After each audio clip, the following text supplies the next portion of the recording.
Hello students, तो ये रहा आपका question paper BSc AMU agriculture sciences 2022 और इसके सवालों को चलिए हम देखते हैं, डिटेल में देखने की कोशिश करेंगे जहाँ तक हो सकेगा, लेकिन ज़्यादा लंबा वीडियो नहीं रखेंगे, इसलिए हो सकता है कि वीडियो 2 पार्ट में हमें बनाना पड़े। तो कोशिश करेंगे जहाँ तक हो सकेगा एक्सप्लेन करने की।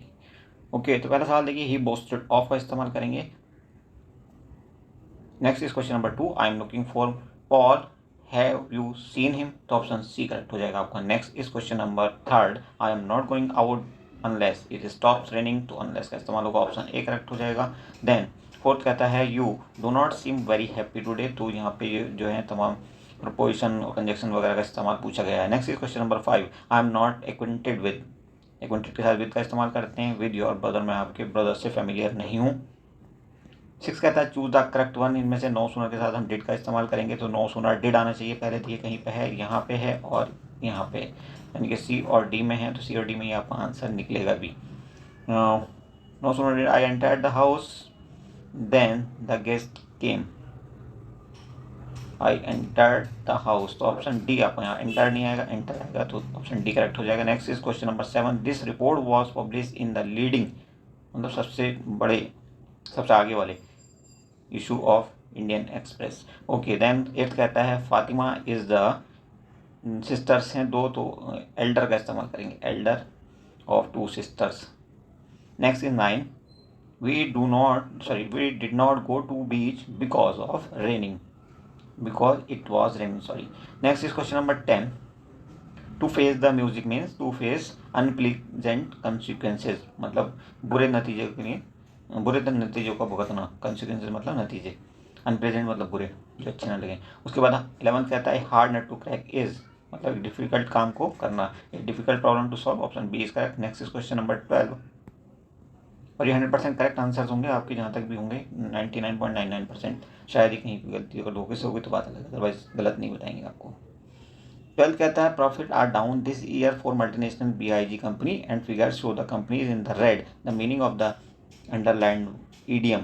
इन द रेड का मतलब क्या हुआ, घाटे में या डेप्ट में। ओके, तो ऑप्शन सी करेक्ट हो जाएगा। Next is question number 13, the prisoner suffer the most diabolic treatment, underline word का क्या मीनिंग है ये बताना है, तो इसका मतलब होगा इविल, बुरी, बुरा ट्रीटमेंट मिला उसको। Next is 14th, a cock and bull story means false story, option C is correct. 15वां कहता है to move heaven and earth means to make every effort, तो ऑप्शन ए करेक्ट हो जाएगा आपका। Next is question number 16th, choose the correct one. He asked his servant not to make the tea, तो option C यहाँ पे आपका answer बन जाएगा। नेक्स्ट क्वेश्चन देखेंगे आप, क्वेश्चन नंबर है 17, मॉडरेट का मतलब क्या होगा, नॉट एक्सट्रीम मतलब बीच का। और उसके बाद चलते हैं आगे, 18वां कहता है which of the following is incorrect, incorrect पहचाना है यहाँ पे, तो I am going to buy a loaf of bread, option B आपका आंसर बनेगा। Next is question number 19, the synonym of pandemonium means loud news noise, मतलब बहुत ज़ोरदार शोर। 20 कहता है what does the expression to cry wolf means to give false alarm, option D आपका right answer हो जाएगा। Next is question number 21, maths के सवाल यहाँ से शुरू हो रहे हैं। Direction cosines of any normal to the X Y plane are 0, 1, 1, तो ऑप्शन डी आपका करेक्ट हो जाएगा। बहुत बेसिक से सवाल हैं ये मैथ्स के। देखिए 22 कहता है P and Q are the roots of equation X square plus P X plus Q is equal to 0, तो आप इसे निकाल सकते हो।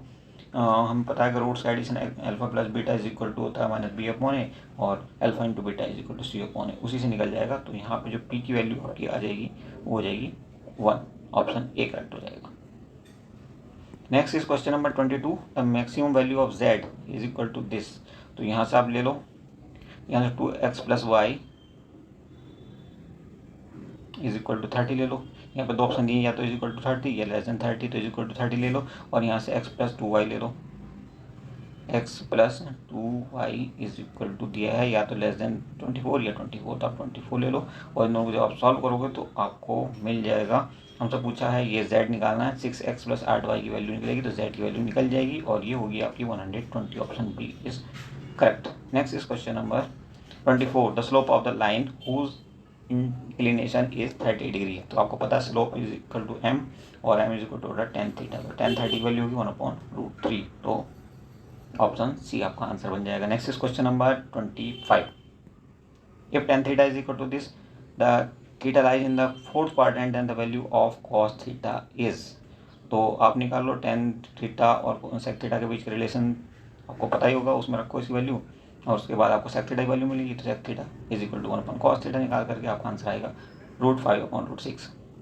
Next is question number 26। ये वेक्टर बेस्ड सवाल है। तो यहाँ पे देखिए वेक्टर ए दिया है, वेक्टर बी दिए हैं, दोनों को पहले आप प्लस करके ए प्लस बी निकाल लो, फिर आप निकालोगे ए माइनस बी ऐसे ही, और दोनों का जब आप क्रॉस प्रोडक्ट निकालोगे तो ये आपका आंसर आ जाएगा ऑप्शन सी। कोई दिक्कत हो तो बताना, इसको हम डिटेल में बता देंगे। मैं इसके जितने भी सवाल हैं ये और जो नंबरिकल हैं उनको हम डिटेल में बाद में वीडियो बनाकर बता देंगे, अदरवाइज वीडियो बहुत लंबा हो जाएगा। 27 देखिए, 3 identical dices are rolled, the probability that the same number will appear on each of them is, तो ये होगी 1/36, क्योंकि 6/6 का क्यूब इससे निकलेगी, तो 1/6 स्क्वायर यानी कि 1/36 होगा। और ऑप्शन सी आपका यहाँ पर शायद राइट आंसर बनेगा। देख लेना कौन सा ऑप्शन है, क्योंकि सी और डी मिसिंग है, सी होना चाहिए जहाँ तक है, देख लेना एक बार फिर। 28 कहता है X and Y are two sets each if X N X is equal to this और Y is equal to this, तो X union Y is equal to this, then तो फॉर्मूला होता है हमारे पास X union Y is equal to X plus Y minus N intersection X intersection Y. तो उस हिसाब का फॉर्मूला उस फॉर्मूले में रखेंगे आप तो वैल्यू निकलेगी आपकी बी। हम लिख भी देते हैं आप कहें तो, ये होगा फॉर्मूला आपका X union Y is equal to N A ऐसे plus N B minus N A intersection B. Okay, इसमें आप वैल्यूज रखोगे तो हमें क्या चाहिए, हमें चाहिए ये वैल्यू, तो इसकी वैल्यू एज इट इज़ रहेगी, इसकी हमारे पास है, इसकी हमारे पास है, इसकी हमारे पास। ओके, कोई दिक्कत नहीं होनी चाहिए। The arithmetic mean of first and odd number, odd natural number, तो ये आपका एन ही होगा। अगर आपसे पूछा जाता है सिर्फ नेचुरल नंबर, ऑड ना लगा होता है यहाँ पे, तो n+1/2 ये आंसर आता है उस केस में।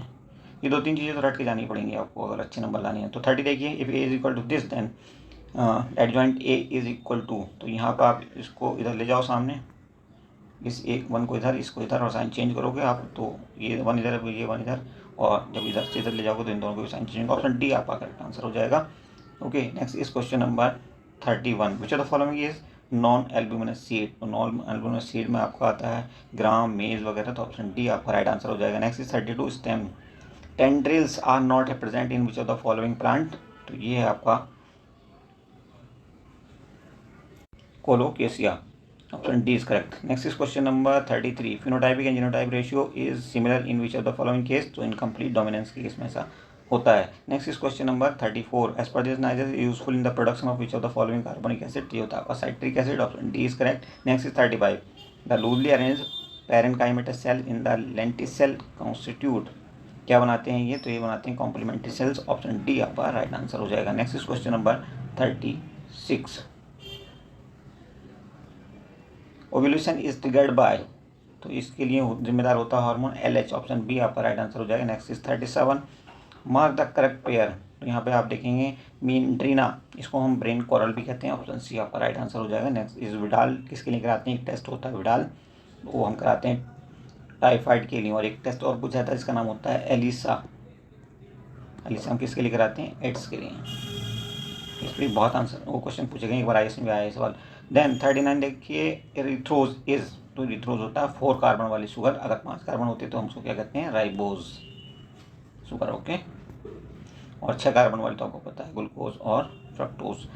40 कहता है organ of Corti is present on the basilar membrane, ear के अंदर होती है ये। Next is question number 41। A specialised cell for the fixation of atmospheric nitrogen is found in, कहाँ मिलती है ये सेल, तो ये एनाबिना नाम का एक एल्गी होता है, ब्लू ग्रीन एल्गी, उसके अंदर होती है। 42 कहता है because of the presence of pellicle, ये प्रोटीन से बनी होती है pellicle, the body remain inflexible in, किस केस में फ्लेक्सिबल बॉडी बनी रहती है, यानी वहाँ सेल वॉल नहीं होती बल्कि पेलिकल की बनी हुआ बॉडी वॉल कह सकते हैं आप, तो ये होता है यूग्लिना, लिविंग और नॉन लिविंग के बीच की कड़ी भी आप उसको कहते हो। 43 कहता है देखिए, the unit of measurement use for expressing dimension या साइज ऑफ द सेल हम किसमें नापते हैं, तो ये हम नापते हैं माइक्रोमीटर में, option C is right. Next is question number 44। The tendency of population to remain in genetic equilibrium may be disturbed by the lack of random mating, option D is right. Next is question number 45. How much portion of PAR is captured by the plant, तो 2 से 10% तक PAR plant capture कर लेते हैं। अगर हम बात करें सीधे सोलर एनर्जी की तो 1 से 5% आपका आंसर आता है उस केस में, 1 से 5%, ध्यान रखना, नेक्स्ट टाइम हो सकता है आपसे यही पूछा जाए। Next is question number 46। Monocot leaves grow by, तो इंटरकैलरी मेरिस्टेम से ग्रो करती हैं। और उसके बाद चलते हैं 47 which the following has anticoagulation factors in it. तो ये होता है आपका मास्ट सेल्स होती हैं ये पेरेंट निकलता है इनसे। Next is 48 which of the following is a bryophyte. तो इस फैक्ट में एक ब्रायोफाइट होता है, आपको पता है माउस होता है एक तरह का ये। उसके बाद limulus living fossil is belong to the phylum. तो ये किस फाइलम का मेंबर है? क्रैब, किंग क्रैब कहते हैं बल्कि इसको हम लिमुलस को। ये ऑर्थ्रोपोडा का मेंबर होता है, ये सबसे बड़ा फाइलम होता है किंगडम एनिमलिया का। और 50 देखिए इम्ब्रिकेट्स एस्टिवेशन इज फाउंड इन। तो गुलमोहर में पाया जाता है और केसिया में पाया जाता है। ये ऑप्शन ए आपका यहाँ राइट आंसर हो जाएगा। Next is question number 51। अच्छा फिजिक्स शुरू हो गया यहाँ से, चलिए इसको तो हम बता ही देते हैं। तो देखिए यहाँ पे पी वी से हम निकालेंगे P D sorry delta P is equal to W. Work done निकलवा रहा है ना, और जा कैसे रहा है? एंटी क्लॉकवाइज जा रहा है तो माइनस का साइन लगेगा पहली बात। और पी देखिए कितना हो रहा है 100 से 200, मतलब 100 हो रहा है ये 100। और इसी कितना हो रहा है वी डेल्टा वी कितना हो जाएगा? इस 300 हो रहा था, ये 200 हो जाएगा। तो और इसको हम सेंटीमीटर क्यूब से ले जाएंगे लीटर में, तो 1000 से डिवाइड भी करेंगे। तो यहाँ 2 0 और 1 0, यहाँ से 3 0 खत्म हो गए। तो ये आएगा 2 × 10 यानी कि 20 और माइनस का साइन तो 20 जूल। ओके नेक्स्ट चलिए बाकी हम दूसरे वीडियो में लेते हैं, क्योंकि अभी वीडियो हो चुका है 12 मिनट का। होप कि आपको पसंद आएगा, 100% करेक्ट आंसर है। और दूसरा वीडियो आप देखना मत भूलना। Thank you for watching, see you soon.